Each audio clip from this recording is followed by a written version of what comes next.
Damn.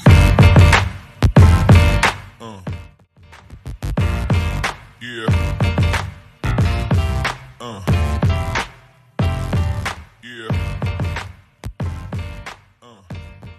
Assalamualaikum warahmatullahi wabarakatuh.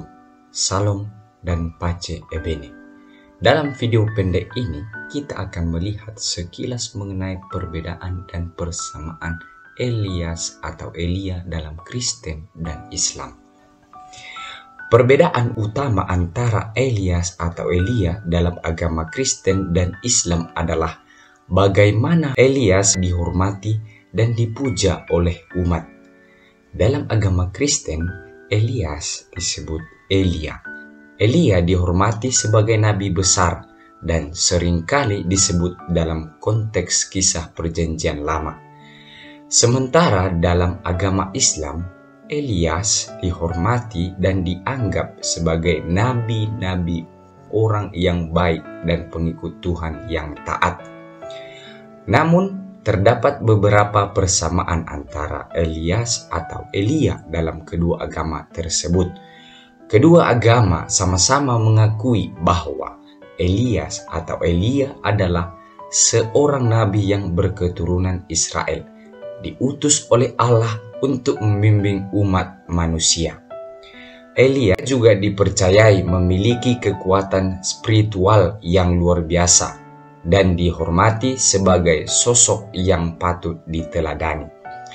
Selain itu, Elias atau Elia dalam kedua agama tersebut dianggap sebagai pejuang kebenaran dan keadilan.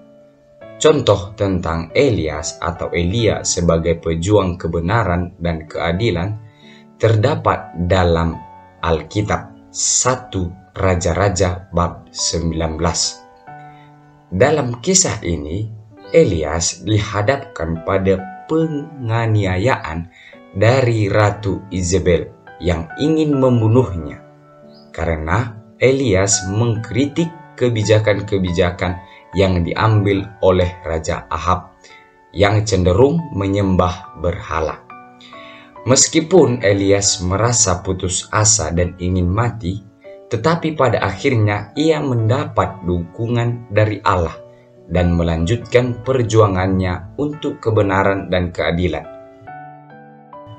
Sementara itu, dalam Al-Quran, contoh tentang Elias sebagai pejuang kebenaran dan keadilan terdapat dalam beberapa ayat.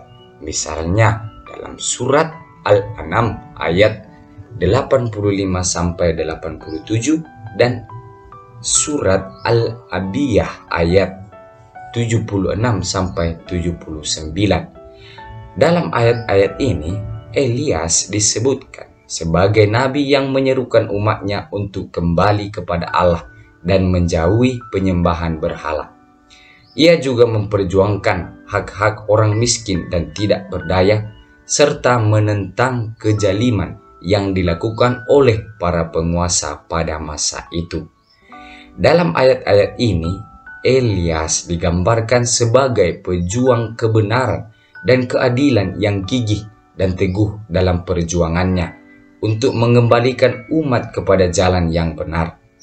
Kedua agama juga percaya bahwa Elias atau Elia akan kembali pada akhir zaman untuk membantu mempersiapkan umat manusia menghadapi hari penghakiman.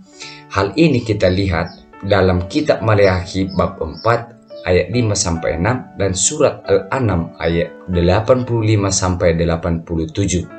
Secara keseluruhan, meskipun terdapat perbedaan dalam penghormatan dan cara memuja, namun persamaan dalam pengakuan bahwa Elias atau Elia adalah seorang nabi dan pejuang kebenaran membuat kedua agama memandang sosok Elias atau Elia dengan penuh rasa hormat dan penghormatan.